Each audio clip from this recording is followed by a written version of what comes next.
नमस्कार दोस्तों, मैं मोहित आनंद स्वागत करता हूं आपका आपके अपने YouTube चैनल पर। और उम्मीद करता हूं कि आप सभी बहुत अच्छे होंगे और अपनी पढ़ाई बहुत ही बढ़िया ढंग से कर रहे होंगे। आज की इस वीडियो के थ्रू मैं इस साल 2024-25 के सेशन की शुरुआत करने जा रहा हूं। और आज जो मैं शुरुआत करने जा रहा हूं वह मैं क्लास 9th के चैप्टर 1 नंबर सिस्टम से करने वाला हूं। पिछले साल भी मैंने 10th और 9th क्लास के बहुत सारे मैथ्स और साइंस के टॉपिक्स पढ़ाए हैं, जिसकी वीडियो मेरे यूट्यूब चैनल पर मौजूद है। आप लोग जाकर उन वीडियोस को देखकर अपनी स्टडी कंटिन्यू कर सकते हैं। जो भी लोग मेरे चैनल पर पहले से जुड़े हुए हैं उनका बहुत बहुत धन्यवाद। इसी तरीके से अपना सपोर्ट बनाए रखिए। और जो भी लोग नए हैं वो चैनल को सब्सक्राइब करना ना भूलें। और वीडियो पसंद आए तो लाइक करिए, कोई क्वेरी है तो कमेंट करिए और ज़्यादा से ज़्यादा शेयर करिए। मेरा नाम है मोहित आनंद और आप मेरे इंस्टाग्राम हैंडल academy_maths_science को भी फॉलो करना ना भूलें। तो आज क्योंकि मैं आपको 9th क्लास का चैप्टर 1 पढ़ाने वाला हूं और चैप्टर का नाम है नंबर सिस्टम, तो आइए बिना किसी देरी के अपनी इस वीडियो को शुरू करते हैं। भाई, सबसे पहले जो हमारा ये चैप्टर है एक्चुअली में नंबर सिस्टम। तो नंबर सिस्टम पढ़ने के लिए हमें सबसे पहले नंबर्स के बारे में पता होना बहुत जरूरी है। जैसे कि आपने अलग अलग तरह के नंबर्स के बारे में सुना होगा। जैसे सबसे पहले अगर मैं बात करूं तो नेचुरल नंबर। आप सभी को पता होगा कि नेचुरल नंबर क्या होते हैं। जिन लोगों को नहीं पता है मैं उन्हें बता देना चाहता हूं कि नेचुरल नंबर, जिनको हम प्राकृतिक संख्या भी कहते हैं, जितने भी काउंटिंग नंबर्स होते हैं, जितने भी काउंटिंग नंबर्स होते हैं हमारे ऑल काउंटिंग नंबर्स, उनको हम नेचुरल नंबर कहते हैं। जनरली जो है इसकी जो शुरुआत होती है वो एक से शुरुआत होती है और एक से लेके ये जहां तक आपकी गिनती जा सकती है वहां तक जाती है। यानी कि हम कह सकते हैं इन्फिनिटी तक। ध्यान ये रखना है कि अगर हमसे एक नंबर के क्वेश्चन में पूछ लिया जाता है कि सबसे छोटा नेचुरल नंबर क्या है, तो मेरा जवाब एक होगा। ये बात आपको ध्यान रखनी है। नेचुरल नंबर के बाद जो दूसरा आता है वो आता है हमारा होल नंबर। और होल का नंबर मतलब पूर्ण संख्या। और पूर्ण संख्या कौन सी होती है? पूर्ण संख्या होती है नेचुरल नंबर का कलेक्शन। नेचुरल नंबर का कलेक्शन, लेकिन किसके साथ? Along with zero. यानी ऑल नेचुरल नंबर, जो नेचुरल नंबर काउंटिंग नंबर तो हमने ऊपर बात कर ली, सारे नेचुरल नंबर को मिला लो एक से लेके इन्फिनिटी तक, और इसमें अलोंग विद यानी कि जीरो को और इंक्लूड कर लो। तो जीरो से लेकर के जितने भी आप काउंट कर सकते हो, इन सब नंबर का कलेक्शन करोगे तो आपको मिल जाएगा होल नंबर। यानी कहने का मतलब है कि मान लीजिए आपके पास एक बकेट है और इस बकेट में पहले आपने क्या डाला? एक दो तीन वाली नंबर डाले, यानी काउंटिंग नंबर डाले, तो आपने क्या डाल लिया? नेचुरल नंबर डाल लिया। अब जैसे ही आपने इसमें जीरो ऐड करा और जीरो एक और संख्या डाल दी, तो आपने उसमें क्या डाल दिया? होल नंबर डाल दिया। तीसरी चीज क्या आती है? तीसरी चीज आती है जिसको हम बोलते हैं इंटीजर्स।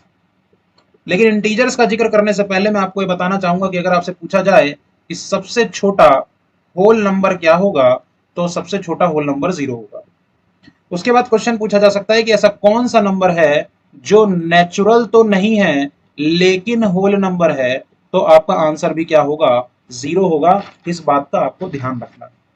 ऐसे यानी कि सारे नेचुरल नंबर, ध्यान रखिएगा, सारे नेचुरल नंबर होल नंबर हैं, लेकिन सारे होल नंबर नेचुरल नंबर नहीं है, और इसका उदाहरण है जीरो। अब अभी तक हम क्या कर रहे थे? सिर्फ पॉजिटिव नंबर लेके चल रहे थे।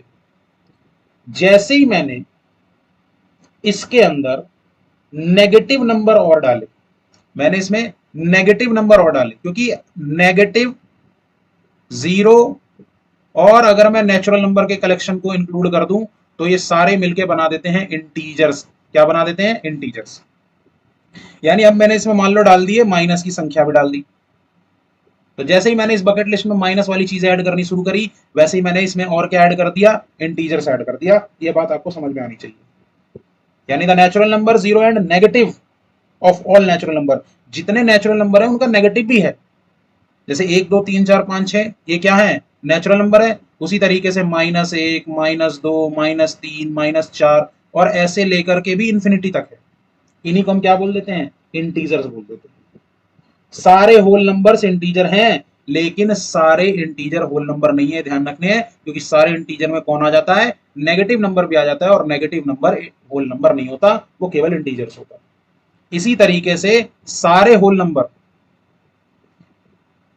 इंटीजर्स हैं, लेकिन सारे इंटीजर्स होल नंबर नहीं है। सारे नेचुरल नंबर भी इंटीजर हैं, लेकिन सारे इंटीजर्स नेचुरल नंबर नहीं है, क्योंकि नेगेटिव ही तो है। समझ में आ रहा है कि नहीं आ रहा है? हाँ, नेचुरल नंबर का नेगेटिव ही इंटीजर्स है, ये आप जरूर कह सकते हैं। इसके अलावा जो चौथा आता है, चौथा जो हमारी संख्या है उसको हम कहते हैं रेशनल नंबर। उसको हम क्या कहते हैं? रेशनल नंबर, जिसको हिंदी में बोलते हैं परिमेय संख्या। अब अगर आप किसी नंबर को एक्सप्रेस कर सकते हैं, number which can be expressed in the form of, किस फॉर्म में? P अपॉन Q के फॉर्म में। अगर आप किसी भी नंबर को रिप्रेजेंट कर सकते हैं जहां पर P और Q क्या होने चाहिए बच्चों? P और Q होने चाहिए इंटीजर्स। और सेकंड कंडीशन ये है कि Q should not be equals to 0। Q 0 के बराबर नहीं होना चाहिए, क्योंकि अगर Q 0 के बराबर हो गया तो वो इन्फिनिटी हो जाएगा। तो Q 0 ना हो और P और Q क्या हो? इंटीजर्स। और हम अगर किसी नंबर को P अपॉन Q के फॉर्म में एक्सप्रेस कर सकते हैं तो उसी संख्या को हम कहेंगे रेशनल नंबर, यानी कि परिमेय संख्या। जैसे कि अगर मैं एग्जांपल के लिए कहना चाहूं तो एग्जांपल के लिए मैं कह सकता हूं 2/3। ठीक है, क्योंकि आप देख सकते हैं यहां पर 2 और 3 क्या है? इंटीजर्स है कि नहीं है भाई? हाँ या ना? और अगर मैं P अपॉन Q मान रहा हूं तो Q is not equals to 0 है, क्योंकि Q की वैल्यू क्या है? 3 है। समझ में आ रहा है कि नहीं आ रहा? जीरो भी एक रैशनल नंबर है। कैसे है? जीरो को मैं रिप्रेजेंट कर सकता हूं 0/1 के फॉर्म में। ध्यान रखिएगा, जीरो भी एक नेचुरल नंबर है। तो कोई भी नेचुरल नंबर हो सकता है। जैसे मान लो -15 ले लिया, तो -15 भी एक नेचुरल नंबर है, क्योंकि मैं इसको लिख सकता हूं -15/1, जहां पर -15 और 1 दोनों के दोनों क्या है मेरे बच्चों? इंटीजर्स हैं। भाई दो ही तो कंडीशन है, P और Q क्या होने चाहिए? इंटीजर। और Q 0 नहीं होना चाहिए। यहां पर देखो Q is not equals to 0 है, क्योंकि Q का मान कितना है? 1 है। समझ में आ रहा है कि नहीं आ रहा है? तो जितने भी नेचुरल नंबर हैं वो सारे रैशनल नंबर हैं, क्योंकि हम उसको P अपॉन Q के रूप में एक्सप्रेस कर सकते हैं। सारे होल नंबर रैशनल नंबर है, क्योंकि उसको भी हम P अपॉन Q के रूप में एक्सप्रेस कर सकते हैं। और जितने इंटीजर्स हैं वो भी सारे क्या हैं? रैशनल नंबर, क्योंकि उसको भी मैं अपने रैशनल नंबर यानी P अपॉन Q के फॉर्म में रिप्रेजेंट कर सकता हूं। और इसके बाद जिसको मैं एक्सप्रेस नहीं कर सकता उसको कहते हैं इर्रेशनल नंबर, अपरिमेय संख्या, यानी number which can not be expressed in the form of P upon Q। जिसको P अपॉन Q के फॉर्म में रिप्रेजेंट नहीं किया जा सकता उसको हम क्या बोलेंगे? इर्रेशनल नंबर बोलेंगे। क्या बोलेंगे? एक बार बताइए दोबारा से। तो उसको हम बोलेंगे इर्रेशनल नंबर्स।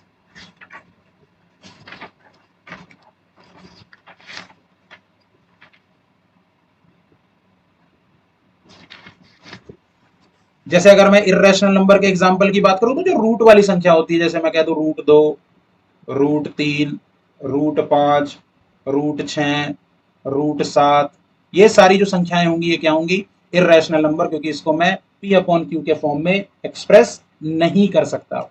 एक और कंडीशन है, जिस कंडीशन में अगर संख्या आती है या कोई नंबर आता है तो उसको भी इर्रेशनल नंबर कहते हैं। वो क्या है वो मैं अभी बताता हूं।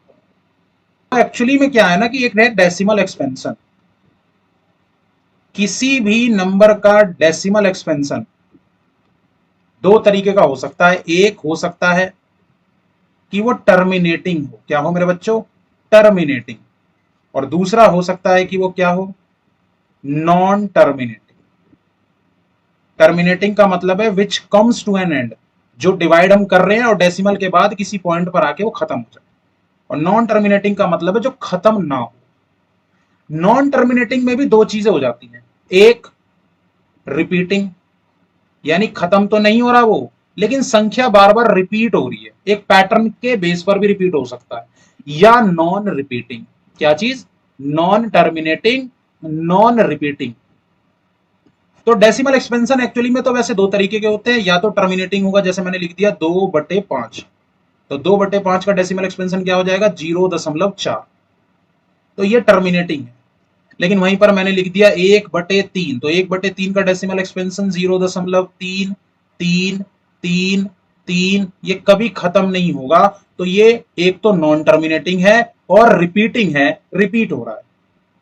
लेकिन अगर वहीं मैंने लिख दिया 1/7, तो आप इसका डेसिमल एक्सपेंशन फाइंड करके कमेंट करिए कि क्या इसका डेसिमल एक्सपेंशन आपके हिसाब से नॉन रिपीटिंग आ रहा है। अगर आ रहा है तो आप कह सकते हैं कि ये क्या है, नॉन टर्मिनेटिंग है।